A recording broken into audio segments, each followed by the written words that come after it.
Imbis na gawin mo to, bumalik ka na lang sa iyong tahanan at gawin ang mga gawaing bahay upang maihanda ang iyong sarili na pagsilbihan ng iyong magiging asawa. Ito ay isang mas mahusay na paraan upang gubulin mo ang iyong oras.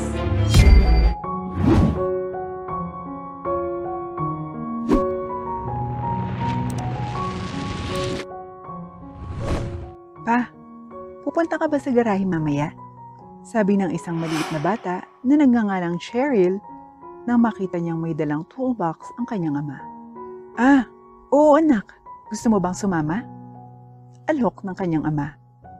Opo! Tuwang-tuwa si Cheryl. Tanggalin na sana ni Cheryl ang kanyang suot na bestida para palitan ng t-shirt nang biglang narinig niyang sumigaw ang kanyang ina.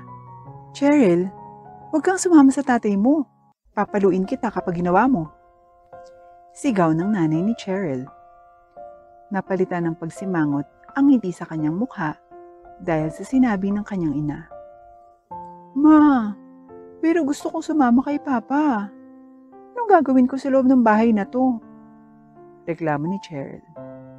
Bigla na lang lumabas ng kwarto ang kanyang ina na may simangot din sa kanyang mukha. Pupunta tayo sa mall ngayong araw. Napansin kong halos wala ka ng damit, kaya bibili tayo ng bago. Isang boses ng pagreklamo ang biglang pinakawala ni Cheryl. Ma, akala ko ba nagkasundo na po tayo na magbibihis lang ako kapag nasa labas tayo?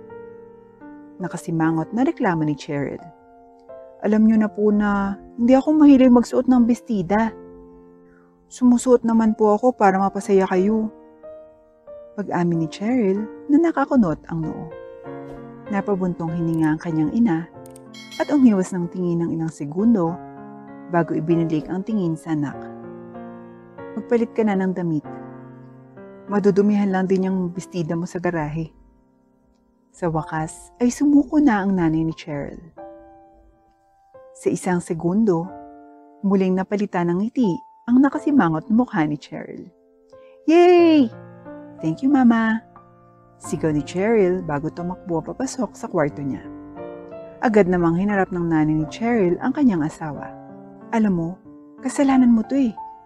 Lagi mo siyang dinadala sa garahe. Kaya ngayon, ayaw na niyang magbistida o mag-sandals. Mas gusto na niyang magsuot ng maruruming kamiseta at maputik na sapatos. Reklamo ng nanay ni Cheryl. Tumingin sa kanya ang kanyang asawa at napakamot sa kanyang ulo. Sorry na mahal. Dinadala ko lang naman si Cheryl para tumulong. Hindi ko naman inaasahan na maging magbabago ang mga gusto niya.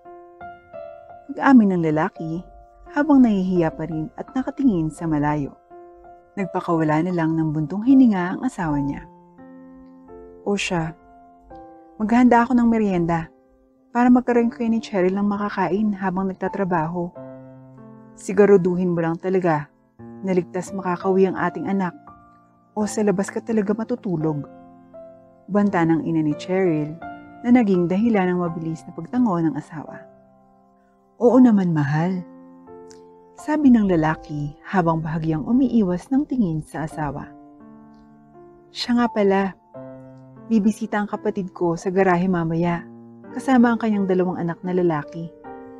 Siguraduhin mong i-entertain mo sila. Tawagan mo lang ako pagdating nila.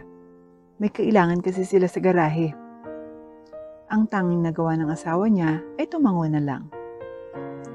Pa, tapos na po ako, sabi ni Cheryl, sabay labas sa kwarto niya. Hindi na siya nag-purple dress. Bagkus, nakasuot na siya ng malaking itim na sando at short pants. Napabuntong hininga na lang ang kanyang ina na makita ang kanyang anak. Oh, eto na ang snacks nyo. Mag-iingat kayong dalawa ha. Tumango naman si Cheryl at ang kanyang ama bago lumabas ng bahay. Pagdating nilang dalawa sa garahe, mabilis na nagsimulang magtrabaho ang ama ni Cheryl at tinulungan ni Cheryl ang kanyang ama. Umupo si Cheryl malapit sa kanyang ama habang pinapanood ito sa pagtatrabaho. Ano po ang silbi nito, pa? Tanong ni Cheryl at tinuro ang gamit na hawak ng kanyang ama. Ah, ito ay isang torque wrench, anak. Ang torque wrench ay ginagamit upang kontrolin at ilapat ang isang particular na torque sa isang fastener tulad ng bolt o nut. Paliwanag niya at tumango naman si Cheryl. Biglang narinig nila ang ingay ng mga taong naglalakad at paglingon nila, doon nakita ni Cheryl ang kanyang tito at mga pinsan. Umalis ang ama ni Cheryl kasama ang kanyang tiyuhin, kaya't naiwan si Cheryl sa garahe na mag-isa kasama ng kanyang mga pinsan. Anong ginagawa mo?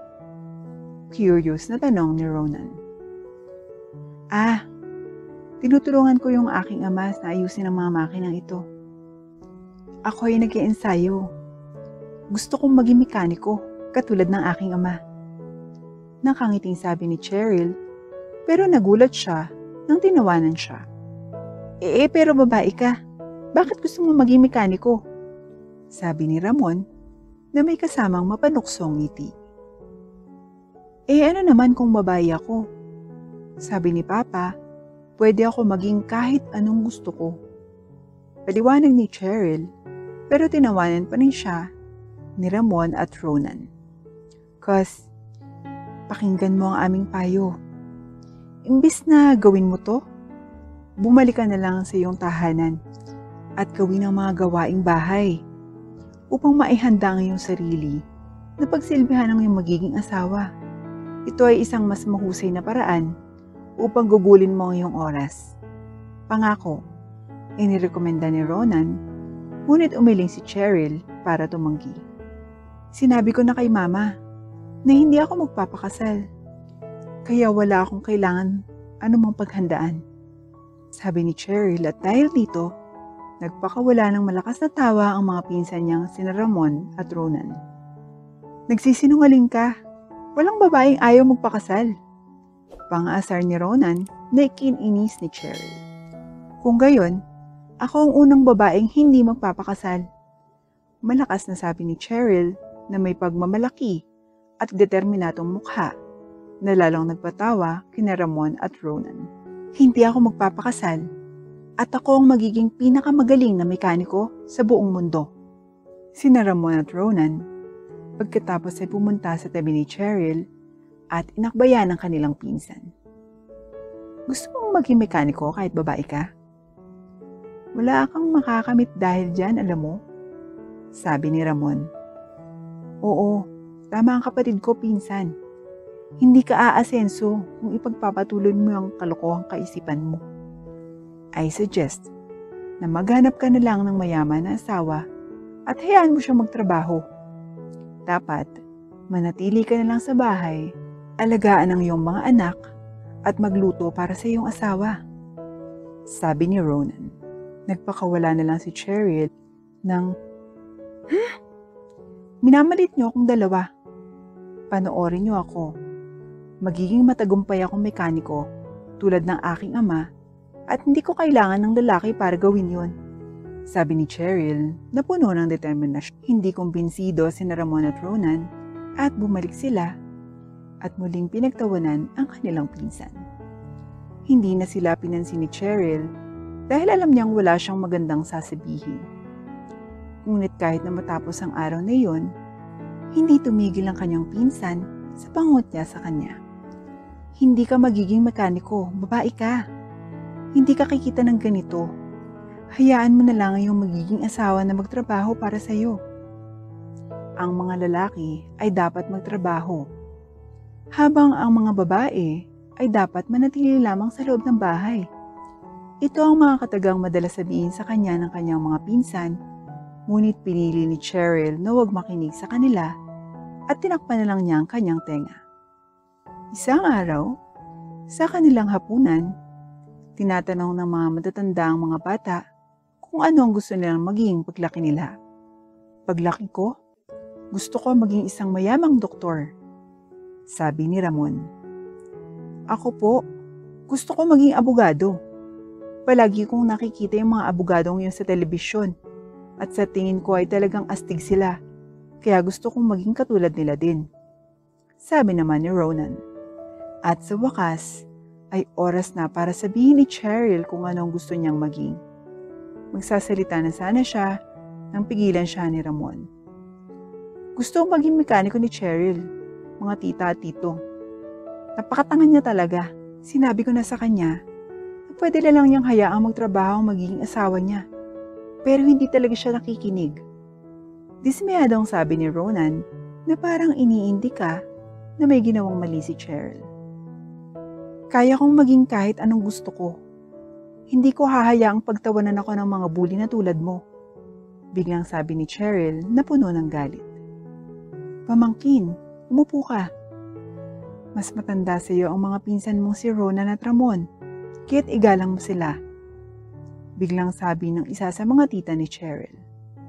Ngunit hindi umurong si Cheryl. Sa halip, humarap siya sa kanyang ama. Pa, kaya kong maging kahit anong gusto ko. Basta masaya ako at hindi ako nakakasakit, di ba? Tanong ni Cheryl na kinukumpirma sa kanyang ama. Bumuntong hininga ang kanyang ama bago tumango. Oo, pwede ka maging kahit anong gusto mo anak. Susuportahan kita. Sabi ng tatay ni Cheryl na may pagmamalaki ng ngiti na ikinagaan ng loob at ikinangiti rin ni Cheryl. Kaya ako magiging mekaniko. Pagmamalaking anunsyo ni Cheryl. Wala pang isang segundo, humagalpak ng tawa ang mga pinsan niya. Ikaw, babae, bilang mekaniko? Delusyonal ka, pinsan. Pang-aasar ni Ronan. Hindi na kinaya ni Cheryl ang pananukso, kaya tumayo na siya at nagsimulang maglakad palayo. Naririnig ni Cheryl ang pagtawag ng kanyang mga kamag-anak sa kanyang pangalan, ngunit hindi niya ito pinansin habang naglalakad siya patungo sa pintuan. Ngunit bago siya makalabas ng silid, tumalikod siya upang harapin ang kanyang mga kamag-anak at sinabi niya, Papatunayan ko sa inyong lahat, kaya kong maging mekaniko. Ramon, Ronan, pagsisisihan yung dalawang pagtatawa niyo sa akin. Magtatagumpay ako at kikita ko na higit sa inyo. Sigaw ni Cheryl bago lumabas ng kwarto. Naiwan ang lahat ng mga tao sa loob ng silid na natulala dahil sa kanyang sinabi. Makalipas ang ilang taon, hindi inaasahan ni Ramon at Ronan na ang bola ng buhay ay gugulong at sila naman ang magiging nasa ilalim. Nagpasya ang pamilya na magkaroon ng isang piging. Parehong nasa mesa sina Ramon at Ronan. Nag-aalaga sa sarili nilang mga anak nang biglang may naganap na parang kaguluhan. Anong nangyayari? Pasigaw na tanong ni Ronan pero walang sumagot. Kaya't parehong tumayo sina Ronan at Ramon. Inilagay ni Ronan ang kanyang anak sa kandungan ng kanyang kasintahan habang si Ramon naman ay ibinigay ang kanyang anak sa sarili niyang ina. Pagkatapos ay nagpasya ang dalawang magkapatid na lumapit sa grupo ng mga tao na nakapaligid sa isang bagay o sa isang tao. Ramon! Ronan! Batiin niyo ang inyong nakababatang pinsan. Tinawag sila ng kanilang ama at agad na lumapit ang dalawa. Halos lumuwa ang mga mata nila nang makita si Cheryl, ang kanilang pinsan na walang tigil na nilait at minaliit nila dati. Nakasuot siya ng mamahaling suit at may hawak siyang 3 kahon ng mamahaling cake. Cheryl, umupo ka sa table namin. Gusto ka naming makausap. Sabi ng tatay ni Ronan at Ramon. Tumango si Cheryl at sumunod sa kanyang tiyuhin sa mesa habang ang magkapatid ay tahimik na sumunod at umupo sa kanilang mga upuan. Cheryl, ang tagal na nang huli kitang makita. Kumusta? Okay lang naman po, tito. Life is going on as usual. Sagot ni Cheryl na may matingkad ng ngiti. Mabuti naman. Oh, kamusta naman ang trabaho mo at negosyo mo? Balita ko, successful ka na ngayon. Balita ko, mechanical engineer ka na ngayon. Biglang nahiya si Cheryl dahil sa papuri at nawala ang mga bisngi. Opo, isa na nga po akong mechanical engineer ngayon. Nagpapatakbo din po ako ng negosyong nagbebenta ng mga electric generators. At nagpapatakbo din po ako ng isang automobile repair shop katulad ni tatay dati. Sagot ni Cheryl na may pagmamalaki ng ngiti. "Oh, ang galing talaga ng pamangkin ko. Oh, Ramon, Ronan, dapat sinunod niyo yung pinsan niyo ng ganito. Kung ginawa niyo, di sana nagkaroon na kayo ng sariling negosyo at hindi niyo na kailangang umasa sa amin ng nanay niyo para magbigay ng gatas at lampin sa mga anak niyo," sabi ng kanilang ama. At baka sa boses niya ang kanyang pagkabigo. Mabilis na umiwas ng tingin sina Ramon at Ronan sa hiya. Totoo nga. Simula nang mabuntis nila ang kanilang mga kasintahan dahil sa kanilang desisyon, nagsimula nang bumaba ang kanilang buhay. Lingid sa kanilang kaalaman, habang bumubulusok ang kanilang buhay, ang kanilang pinsan na si Cheryl ay walang tigil na tumataas ang buhay. Kabaligtaran sa sinabi nila noong mga bata pa sila. Hindi naging doktor si Ramon at hindi naging abogado si Ronan, gaya ng gusto nila. Sa halip, naging house husband silang dalawa. Napatingin si Cheryl sa magkapatid niyang pinsan. Sigurado ako, kung susubukan pa nilang kaunti, magiging matagumpay din sila. Nakangiting sabi ni Cheryl na labis na ikinairita ng magkapatid. Hindi na nila nakayanan at umalis na silang dalawa. Akala nila na hindi ako magtatagumpay sa buhay dahil lang sa babae ako at ang trabaho ko ay pag-ayos ng mga makina. Pero ngayon, mas matagumpay na ako sa kanila. Napaisip si Cheryl sa sarili. Kontento na siya na ipinakita niya sa mga pinsan niya na nangungot niya sa kanya dati na nagtagumpay siya. Talagang nagtagumpay si Cheryl habang ang kanyang mga pinsan ay walang magawa kundi ang magsisi at malunod sa selos at kahihiyan.